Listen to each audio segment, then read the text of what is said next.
आप सभी का the Mohit voice YouTube channel में स्वागत है। अगर आप जीवन में कुछ नया सीखना चाहते हैं तो इस चैनल को सब्सक्राइब अवश्य करें। दोस्तों, 11 अगस्त यानी कि शुक्रवार के दिन पड़ रही है इस सावन और अधिक मास के मिलन वाली एकादशी। पूज्य गुरुजी ने कहा है कि कई वर्षों के बाद बने इस योग में आपको मात्र 7 चने की दाल से एक ऐसा अचूक उपाय करना है जो आपके जीवन के सभी संकटों को, सभी समस्याओं को दूर कर देगा और आपको सुख, समृद्धि और वैभव की प्राप्ति करवाएगा। पूज्य गुरुजी ने कहा कि सावन और अधिक मास के मिलन वाली यह एकादशी आपके जीवन के समस्त दुर्भाग्य को दूर करने वाली है और आपको हर प्रकार की सुख सुविधाओं से संपन्न कर देगी। देखिए दोस्तों, पूज्य गुरुजी की कथा को सुनकर और समझ करके ही आपको समझाने का पूरा प्रयास करूंगा। लेकिन दोस्तों, वीडियो में आगे बढ़ने से पहले वीडियो को लाइक करें और यदि आप भगवान शिव के सच्चे भक्त हैं तो हमारे चैनल द शास्त्र वॉइस को सब्सक्राइब जरूर करें। देखिए, पूज्य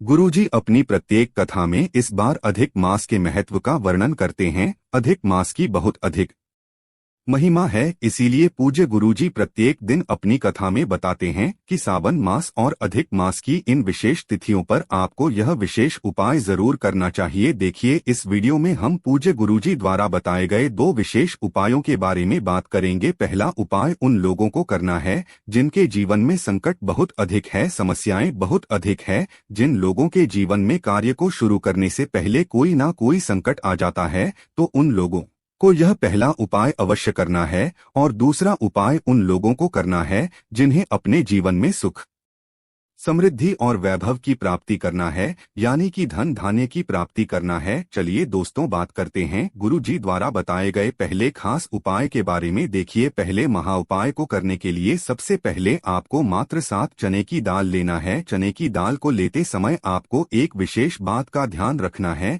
कि यह कहीं से भी खंडित नहीं होनी चाहिए, इस बात का ध्यान रखें। इसी के साथ आपको मात्र एक टुकड़ा गुड़ लेना है। तो इसी के साथ आपको एक तांबे के पात्र के अंदर अपने घर से शुद्ध जल ले लेना है। देखिए दोस्तों, सबसे पहले तो आपके पास जो एक गुड़ का टुकड़ा है उसे आपको अपने घर से ही इस जल के पात्र के अंदर डाल लेना है, यानी कि आपको गुड़ मिश्रित जल तैयार कर लेना है। देखिए दोस्तों, अब यह जो 7 चने की दाल और गुड़ मिश्रित जल जो आपने तैयार किया है, इन दोनों को लेकर के आपको पहुंच जाना है भगवान शिव के मंदिर में। दोस्तों, सबसे पहले तो आपके पास जो गुड़ मिश्रित जल है उसे आपको थोड़ा सा जल उस 7 चने की दाल पर डाल देना है, यानी कि आपको थोड़ी सी उस चने की दाल को गीला कर लेना है। अब दोस्तों, आपके पास जो 7 चने की दाल हैं, इससे आपको एक एक करके शिवलिंग पर समर्पित करते जाना है। प्रत्येक चने की दाल को समर्पित करते समय आपको शुक्र ईश्वर महादेव का स्मरण करना है।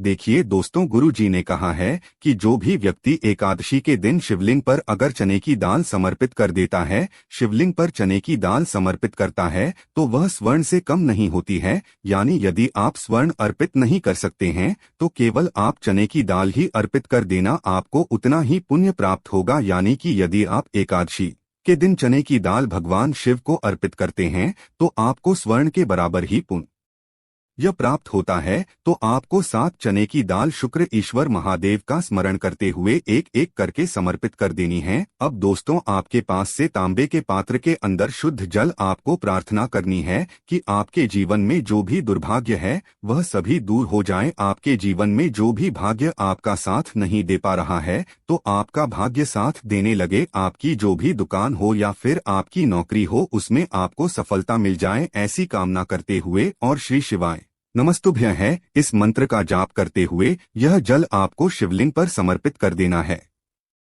देखिए दोस्तों, गुरुजी ने कहा है कि यह जो उपाय है विशेषकर आप सुबह से लेकर के शाम तक किसी भी समय कर सकते हैं। चलिए दोस्तों, अब हम बात कर लेते हैं पूज्य गुरुजी द्वारा बताए गए दूसरे विशेष उपाय के बारे में। देखिए दोस्तों, इस उपाय को करने के लिए सबसे पहले तो आपको एक मिट्टी का दीपक ले लेना है। यदि आपके पास मिट्टी का दीपक नहीं है तो आप अपने घर पर शुद्ध आटा मल कर भी उसका दीपक तैयार कर सकते हैं। देखिए, इस दीपक के अंदर आपको लंबी बाती का प्रयोग करना है और इस दीपक के अंदर आपको शुद्ध घी का प्रयोग करना है। यदि आपको गाय का मिल जाता है तो यह आपके उपाय के लिए बहुत ही सर्वोत्तम सिद्ध होने वाला है। यदि आपको गाय का घी नहीं मिल पाता है तो आप अन्य किसी भी शुद्ध घी का प्रयोग कर सकते हैं। इसी के साथ आपको मात्र एक चुटकी हल्दी भी ले लेना है और इन दोनों सामग्री को लेकर के आपको पहुंच जाना है। जहां कहीं भी आपके घर में माता तुलसी जी का स्थान है वहां पर आपको इन दोनों सामग्री को लेकर के पहुंच जाने। देखिए एकादशी की पवित्र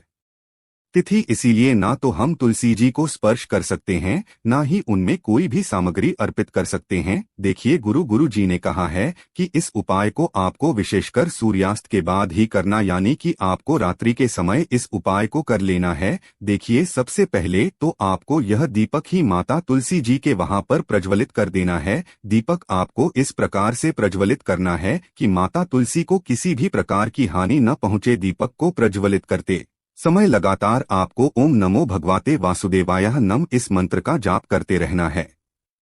देखिए दीपक को प्रज्वलित करने के बाद और मंत्रों का स्मरण करने के बाद आपके पास जो एक चुटकी हल्दी है, इससे भी आपको उस दीपक के अंदर डाल देना है। देखिए गुरुजी ने कहा है कि जब भी हम एकादशी के दिन माता तुलसी के वहां पर एक दीपक इस प्रकार से प्रज्वलित करते हैं तो हमारे जीवन में जो भी धन से जुड़ी समस्याएं चल रही हैं, जिनकी वजह से हमारे प्रत्येक प्रकार के जो कार्य है वह अटक जाते हैं, हमारा जो व्यापार है उसमें हमें रुकावटें देखने को मिलती है, हमारे घर के ऐसे बहुत से कार्य होते हैं जो धन की वजह से अटक जाते हैं, तो धन की वजह से हमारे सारे कार्य अटके हुए हैं वह सभी परिपूर्ण होने लगते हैं तथा माता लक्ष्मी की कृपा भी हमें प्राप्त होने लगती है। हमारे घर का जितना भी दुर्भाग्य और दरिद्रता है वह सभी दूर होने लगती है और धन प्राप्ति के नए नए मार्ग माता लक्ष्मी की कृपा से हमारे जीवन में खुलने लगेंगे। देखिए दोस्तों, गुरुजी ने कहा है कि अधिक मास में यदि हम कोई उपाय कर सके या ना कर सके, लेकिन अधिक मास की विशेष तिथियों पर हमें यह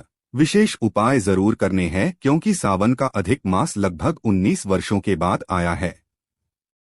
आपको इन विशेष उपायों को करने से चूकना नहीं है। दोस्तों, अधिक मास खत्म होने से पहले कर ले ये काम। धार्मिक मान्यताओं के अनुसार अधिक मास में भगवान विष्णु और मां लक्ष्मी का पूजन किया जाता है। अगर आप अपने घर में सुख समृद्धि, वैभव, धन दौलत और खुशहाली चाहते हैं तो अधिक मास में भगवान श्रीहरि का आशीर्वाद पाने के लिए रोजाना उनका पूजन करें। इसके लिए आपके पास अब कुछ दिन ही बचे हैं।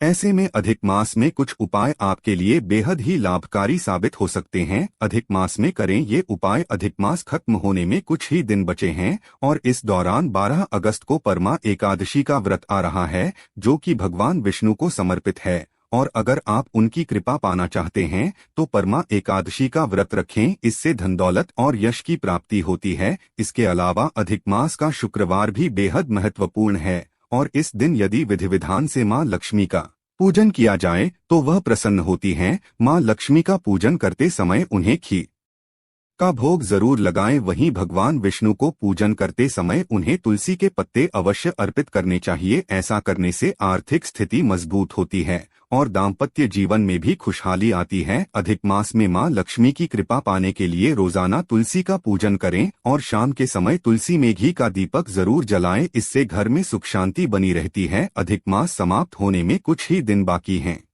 ऐसे में मां लक्ष्मी और भगवान विष्णु का विधि विधान से पूजन करें और शुक्रवार के दिन 11 कन्याओं को भोजन कराएं, फिर उन्हें दक्षिणा देकर विदा करें। इससे मां लक्ष्मी प्रसन्न होकर घर में प्रवेश करती हैं। देखिए दोस्तों, आज के इस वीडियो में हमने आपको 2 महाउपाय बताए। यह दोनों ही उपाय आपको एकादशी के दिन ही करना है। दोस्तों, उपाय से जुड़ा यदि आपको किसी भी प्रकार का सवाल पूछना है तो आप हमें कमेंट में पूछ ले। उपाय को करते समय आप किसी भी प्रकार की गलती ना करें। मित्रों, आज के लिए बस इतना ही। मिलते हैं अगले वीडियो में, तब तक के लिए जय श्री राम।